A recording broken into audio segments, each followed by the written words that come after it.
Good morning, everyone. Welcome back to another episode of Lessons Learned, the dumbest thing I've ever done with money. My name is Suzanne, and I'm the head coach at Grace Financial Coaching. And today, my guest is Mark Doherty. Mark is an investor, trader, and an author. Mark served 4 years in the United States Air Force and then graduated from Bradley University in Peoria, Illinois. Mark spent some time in corporate America as a controller, payroll manager, but was always fascinated with the stock market.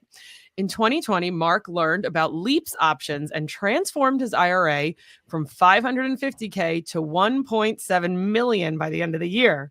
Since battling rectal cancer at both ages 48 and again at 54, Mark has actually written 2 books, and the first one is entitled Reset: How Beating Cancer Ended Decades of Paralyzing Fear and Anxiety. And the second book, I'm a Genius, Just Ask Me, a common man's thoughts on personal finance and investing in the stock market. Both of those can be found on Kindle, and I am including the links in our show notes today. So, Mark, thank you for joining us. Oh, my pleasure. Thanks for having me. Yeah. So let's start off with book number 1, because that had to have shaped your life obviously in some way, shape, or form. So found out you had rectal cancer at 48. Yes. Did you beat it the first time? Were you ever in remission? Yes, I beat it, was in remission, was fine. My book goes into quite a bit of detail. You know, it all kind of started from a very early age. I feared my father. Irish Catholic, 7 kids. As I explained in the book, both my parents went to an orphanage in Chicago. Wow. You know, yeah, he never grew up with that male figure, if you will. And, you know, kind of, I always felt slighted. You know, there was a show when I was a kid, you're probably too young to remember it, where Gary Coleman was this little kid. And my dad read in the paper one time, he was making like 10 grand an episode. And that just fried my dad, you know. My dad probably never made more than $30,000, you know, in a year. You know, maybe it was higher. I didn't know. So anyways, finance was big in my family, but I had this fear, and I won't spend too much time on Reset, but I suffered from panic attacks since I was 19. And the stress of it kind of came to an apex when I was 48. I started bleeding when I went to the bathroom at 40. And, one of the things you kind of learn as you get older and maybe you have an issue is, the insurance companies kind of run this country, the medical industry. And I couldn't get a colonoscopy until theoretically 50. 50 was kind of the marker. And so at 48, and again, this is all explained in the book, I started bleeding really bad. Long story short, I had a colonoscopy. It was at the upper end of my rectum, and it was about the size of a bottom of a water bottle. Oh, so my like this. Goodness. So it was, it was probably 1.5 inches, in diameter. So that got removed. And then I decided to go to a full-time ostomy bag. So I have had a full-time ostomy bag now since I was like 54. And I only, so it's detached from your colon. Yes. There's an ileostomy, which is attached to your small intestine. So I actually have 1 inch, believe it or not, of my small intestine sticking out of my side. And then there's a colostomy, which is attached to your colon. Well, my colon was disassembled and not being used. I only had 1.5 foot of my colon left. And my doctor at 54 decided he wanted to do a final colonoscopy on what little colon I had left. And my colon burst during that exam. Oh my God. For a variety of reasons that I explained in the book. And so I really spiraled. I weigh probably 210 now. I'm being nice to myself. I was down to, I'm 6 foot. I was down to 150 pounds. My goodness. Yeah. If you could imagine, almost 60 pounds lighter than I was. And yeah, that's crazy. I was a mess, and I went through multiple surgeries. I lost my kidney. I lost one of my kidneys. My ureter got pinched during a surgery, and it basically killed the kidney. This is a real highlight of the book was my urethra got nicked. My asshole was sewn shut. When my colon burst, they had to pull everything out. So my asshole is sewn shut. and Oh, my urethra got nicked. I'm leaking urine out of my asshole. I hope it's okay to oh. cuss once in a while. I'm not a big F-bomb guy, so I was a mess. So basically at 56, I started to heal, Oh, and wow. with that healing, and while I named the book Reset, was my body, I was riddled with anxiety for 40 years up to that point, and I couldn't break it, Suzanne, Oh, and I've read books since about fasting. And there was a time when, after my colon burst, my small intestines were tangled. And so my body basically shut down. Nothing was going into my stomach bag. So I had a PICC line in my arm. I had this liquid nourishment called TPN that was hooked up in the afternoon every day. I was at home. My son would hook me up, and then I would have it for until the morning. And then my wife, when she went to work, would unhook me. So oh my basically, gosh. and that's when I went down to the 150 pounds. And I think basically my body reset through what I would call the art of fasting. I did not have solid food for 6 months. And Oh, basically the TPN was there to just keep me alive. keep you alive, right? Give you enough And nutrients to keep you sustained. And so eventually I realized after this 6 months and starting to get better, my anxiety kind of mysteriously disappeared. And it was like I got my life back. And Oh, I explain a lot of this in the book. I think, when you have fear and anxiety, it's in your body, but it's ultimately in your brain, and it's a thought. And it's a thought that bombards your head all day long. You're zoned in on who's going to hurt me, kind of how am I going to manage this situation. And so your body's heightened. And in my opinion, in order to break that, you have to kind of jolt your body. mm. Much like a quicker thing would be like a cold immersion. Let's Oh, say yeah. you're having The cold let's say you're plunge, having that's super yeah. popular right now. Yeah. Yes. And it's kind of like if you're having a panic attack, you can do like a plunge, and all of a sudden your focus goes from your anxiety to survival mode. And that's without going to, I'm not a psychiatrist, but I've been in therapy. So Right. I think my body actually reset. And That's then incredible. So now, do you think it was a slow reset or a kind of a hard, quick reset like a cold plunge? Or do you think the 6 months of forced fasting, basically, that was kind of a yes. slow burn reset? Yeah, when I was as sick as I was, you kind of go into survival mode, Yeah. and things like fearing my father or what I'm going to do tomorrow, it doesn't really matter. You're just trying to stay alive. So to Yeah. answer your question, and I've done numerous podcasts mostly dealing with my book Reset. There's nothing fast about it. And Right. sadly, people think, oh, I'm going to, there's like, I saw this on the internet once. There was this reel, and this woman was talking, and she goes, I told my friend today that I've suffered from anxiety for 20 years. And she told me just to relax.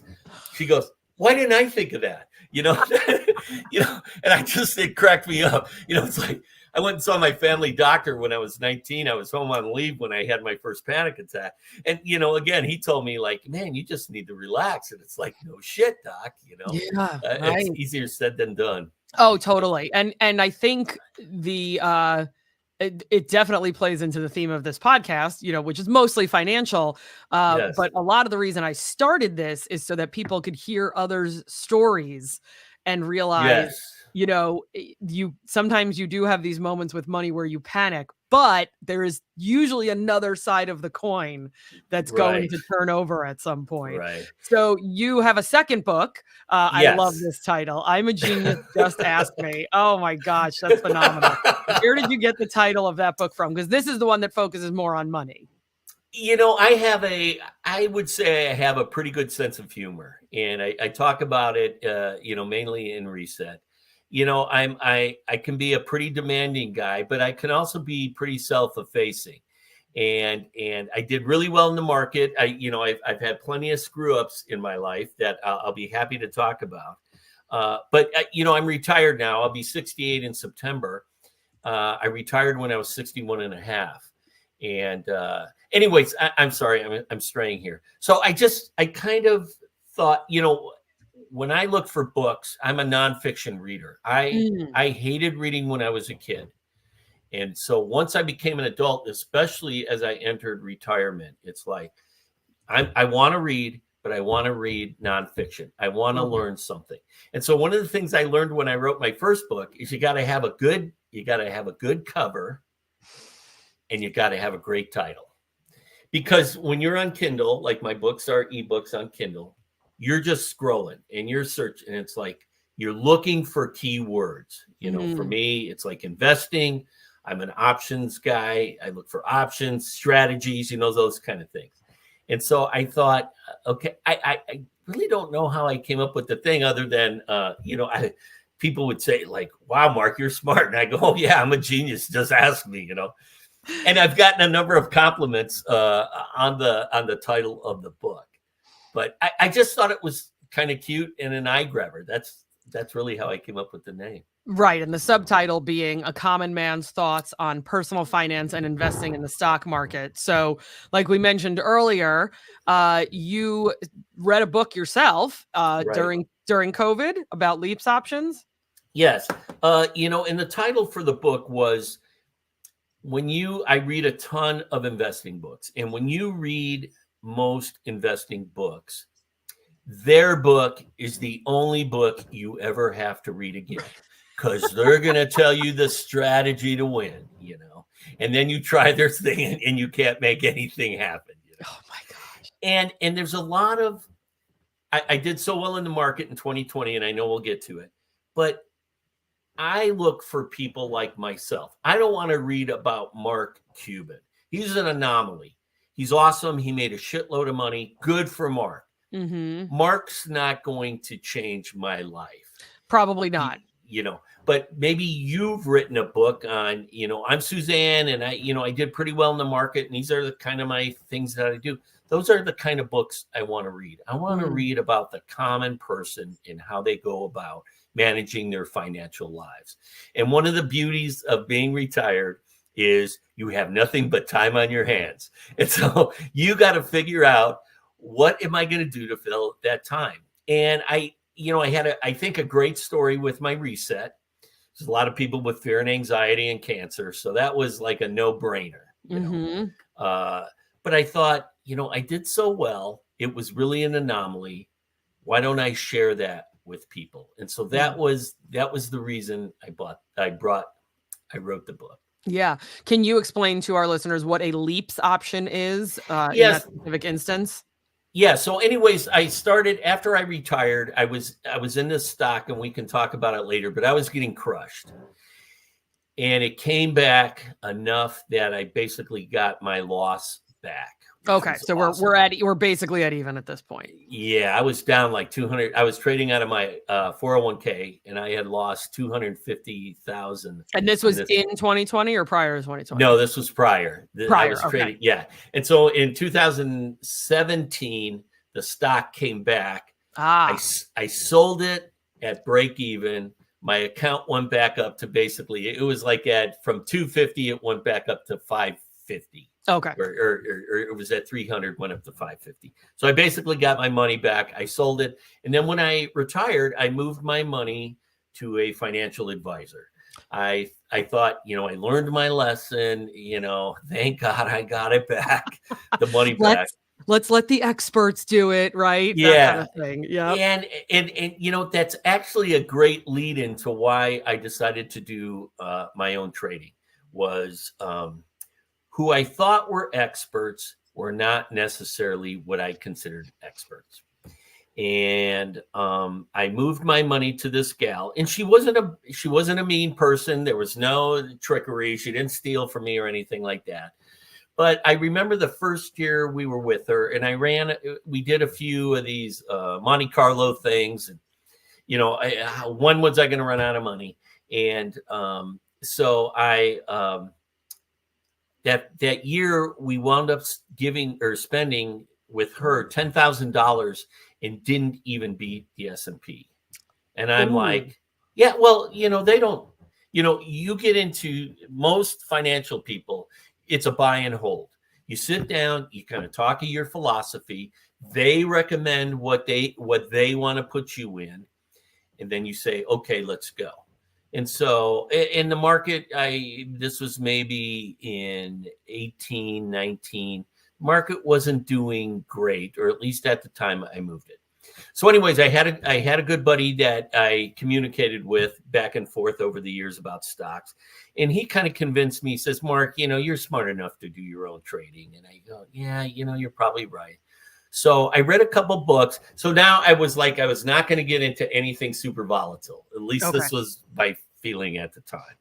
And this was in 2019. Okay. So right before COVID. So I read this book called The 12% Solution by this guy, David Allen Carter. And it's a great book. And it's a philosophy. It's a strategy of how to do your investing. Okay. And it was much like being with a financial advisor. It was like watching paint dry. And so not a riveting read is what you're telling me. No, the book was great. It was trading. It was boring. Was watching my money grow at $50 a week. It's like, gotcha. And so I had remembered years prior reading this book on options. And I even had taken a class at one of these. I'm almost embarrassed to say I spent like $4,000, and it was a whole week at the Embassy Suites. Yep, I've seen those before. Yeah, how to do options, and I swear to God, Suzanne, at the end of the week when I walked out of there, I had no idea what I was doing. Oh, and so I didn't. I invested a little bit in options, but I got out. Anyways, I remember reading this book, and the last chapter of the book was on leaps, which is basically long. There's still options. They're just long term. Usually they're 2 years out. Okay. So I was home. I was trading my own stock. I was using the 12% solution strategy. It was a slow burn. It's like, I'm kind of this, okay, let's get going with this stuff. So I start searching, and I find this book by a guy named Jeff Weber. And I think the book off the top of my head is Aim for Millions with Stock Options. And I was looking for a book on options. And anyways, his thing was on leaps. And I read this book in early January of 2020. Okay. So it was 2 months before COVID hit. Yep. And this is actually a great story. 2020 was a beautiful world for Mark Doherty, So I read this book like 6 times, and it had Excel spreadsheets in it as just as a picture. And he was as a graphic. Yeah, just as a graphic. And so I read, I was a controller accounting degree. I certainly knew about Excel. And so I recreated all of the spreadsheets, and I followed his book. He had, let's say, Amazon or something, and I traced it out, and I started to understand it, but I was still nervous about doing it on my own. Right. So it's one thing to do it inside of a spreadsheet. It's another thing to actually click the button and spend the money. Yeah. And I've never been one of these guys that, what's the trading where you just invest fake money? You know what I'm talking about. I was always like, okay, I got this plan. I would start small, but I was always an active trader. I used real money. I didn't date. Not the simulator apps. Yeah, I didn't. Yeah, I didn't do any of that. I never was that guy. So, anyways, I called Jeff. I'm a pretty outgoing guy now. So I called Jeff, the author of the book. The author of the book, and I said, Jeff, I want you to teach me how to do this. And he said, great. And he charged me like $250. It was a freaking joke. And so I line up with him. It's toward the end of February, right before things closed down.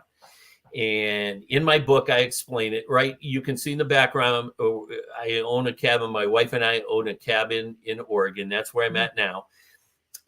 We were in a partnership in a casa down in La Paz, Mexico.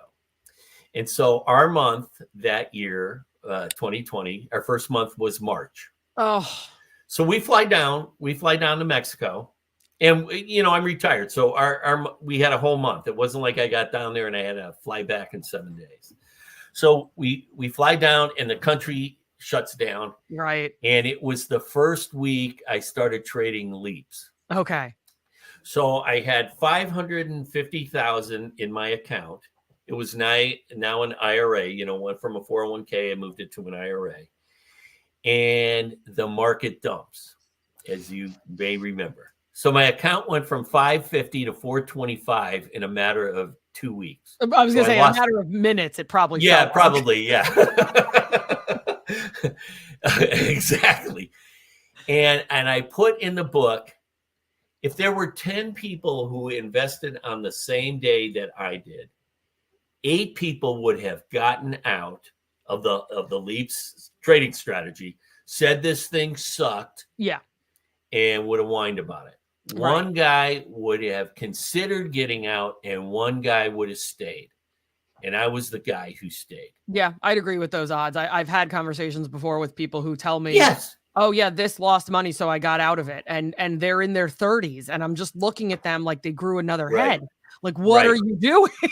Right. And especially you're in 30 years old and you have no kids. What are you doing? Like, yeah, exactly. And they probably bought a stock. Now it's a little different with options, although again, I was using options expire, where you can sit on a stock for till you die. Until you're blue in the face. Right. Yeah, exactly. And so anyways, it hit that bottom at the end of March, and then it went straight up. Oh my gosh. And my goal, so I started trading with 550, and probably at the time with Jeff, probably total, I only had maybe 125 or 150 invested. Okay. And in Jeff's book, this is really kind of funny, and it kind of goes to my personality. Jeff's book is you should never trade more than 5 to 10 leaps at a time. And by leaps, I mean different, like it could be NVIDIA leaps, Meta leaps, but keep it kind of contained. Well, my account took off, and there was like Katie bar the door. So at one time, my goal in life was to have $1 million balance in my 401k. Okay. So what I mean by that is all I had to make was 500,000. Okay, got it. So make another 500 and have it get to my $1 million mark, right? I hit that so I started trading in March. I hit that $1 million mark in June or July. I'm like, a bad day for me was I only made $10,000. Oh my gosh. That was a bad day. Thought that, this is so easy. Right. You had stumbled on the easiest investing advice known to man since the dawn of the stock market. And I was like a chimpanzee throwing darts at a stock. I'm a big Investor Business Daily guy. I'm sure you've heard of Investor Business Daily. And so I signed up for that because I was now trading, and I would just read the paper. And I wasn't a trend guy. I don't think I looked at any charts other than the charts that were in Investors Business Daily. Right. Well, you're kind of leading me into it here, Mark, but the name of the show being Lessons Learned, the dumbest thing I've ever done with money. What exactly happened to that $1 million+ later that year? Well, so I ended the year. I started at 550. I ended the year at 1.7. Okay, so we held on to it through the end of 2020. And I was not living large. I didn't take any money out. I had didn't even get a newer car or anything. No, I was an idiot. I didn't do anything dumb with my money. My wife was a teacher in Portland, and so she had her pension. I was doing my Social Security by then, and we were taking money out of her IRA. Okay. To kind of supplement. And she had, when we started, I had 550. She had about 175. And we still had a house payment. We had this cabin, which was paid for. And then we had our partnership in La Paz. So I was at 1.7. And I'm not cocky. I'm not walking around like my shit doesn't stink. But it's like this is too easy. I think I was up 250% in Oh my 2020. gosh. Yes, Yeah. just unreal. And with no coach, as a matter of fact. So anyway, I was telling you, Jeff says don't do more than 5 to 10. I Right. had at one time at the peak, I had 28 going, and I had probably 700,000 invested. Oh my gosh. And just to give you the perspective of what options do,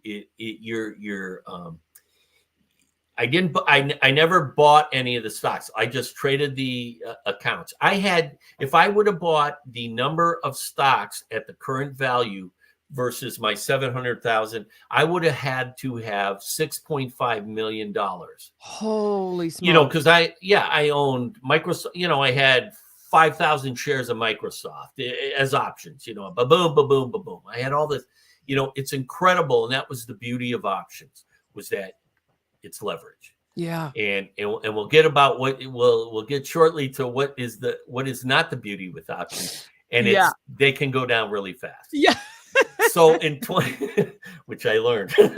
So in 2020 or 2021, in my account, the first 2 weeks, I was still killing it. I made $100,000, I think, in the first week. The first 2 weeks, I made 200,000, like each Oh my week. gosh. So I was almost at 2 million. And I just didn't think this was ever going to end. And in early, and again, I was not naive, but I wasn't as smart as I thought I was. And so years later, as I started to look, I started to lose money. And as it came Q1 2021, we're starting to see it. Okay. And as I looked at all the ones I was buying, they all kind of peaked. I was a big Kathy Wood ARK investor. And I made a ton of money off of Kathy and a bunch of ETF. I mean, it's incredible. And it's all in the book. I outlined in my I'm a Genius book the first year, and you can see my spreadsheets. It was incredible. Wow. And I think on one day, Suzanne, I made $135,000. Now, I had never made more. And I worked at Nike. I was at Nike for 4 years. In my early 40s, and then I was a controller of a small company. I never made more than $100,000 in salary in a year, right? So I made more money in 6 hours that the market was open than I made in a whole freaking year. I mean, that is how incredible this was. And so, where the dumbest thing I did, as we segue into your podcast here, was as it kept coming down, I kept buying more. I was dollar averaging down on my contracts. And every week, like some weeks I would lose. Like, so on the flip side, the worst day I had, I lost 125,000. But I was never, and this is kind of the remarkable thing about this, and I've analyzed this. I wasn't pissed. And I wasn't pissed, Suzanne, because I didn't physically, and this was my mindset, I physically didn't have to work for it. So it felt like it was fake money. Fake money. So it feels like you're playing with Monopoly money, basically. Exactly. And so I didn't take it personally. I didn't go see my psychiatrist. It was okay. I had so much of this money.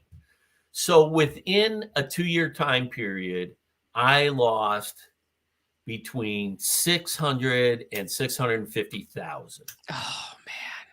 I kind of went back to about the 1.2 million.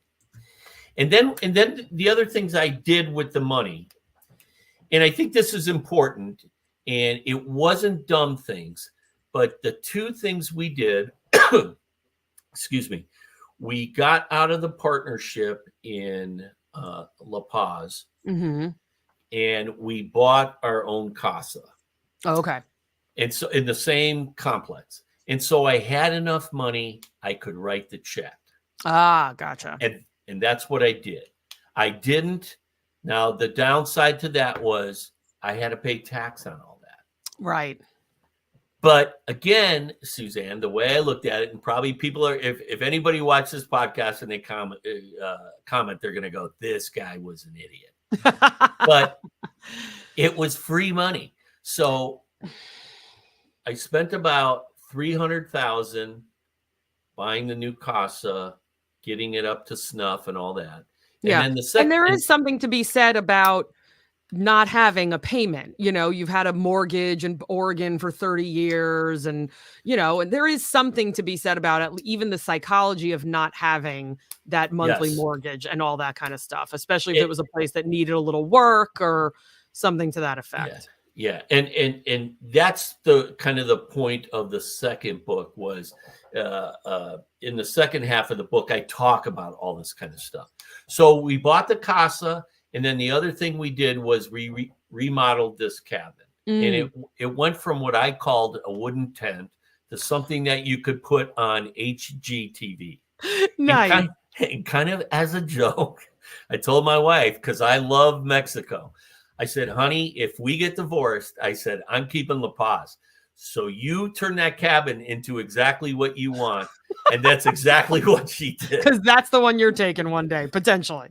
So with remodeling and then having to pay the tax, because I didn't want to borrow any money. I was all about, I got enough money, I'm getting out of debt.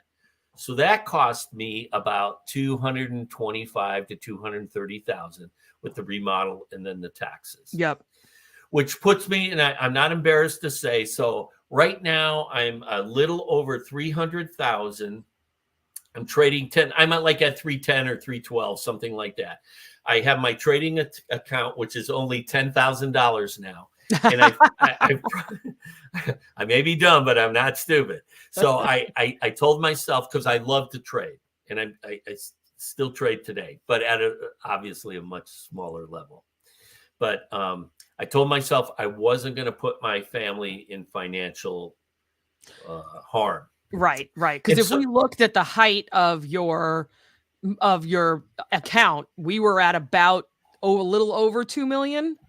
Under 2 million. Just under 2 million. And then it dropped down. It dropped with my losses, what I spent, it's all gotten down. So you can see, it was roughly, 1.6 million, give or take, a lot of money.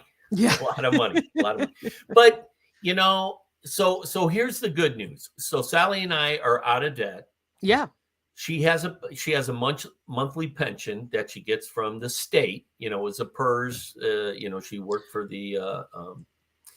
Portland Public Schools. Yep. And then we both have, I made a pretty good living. And the last job I had, I did really well with bonuses. Like I said, I was there for 15 years. I never made more. Like the last 3 years, I think my salary was $100,000. Mm-hmm. But the company did really well, and the owner, bless his heart, started a key man compensation plan. And so I, in a 5-year period, the last 5 years I was there, I made $400,000 in bonuses. And that allowed me to do two things. It paid for my daughter's education. She went to the University of Oregon. And then it allowed me to buy into the partnership down.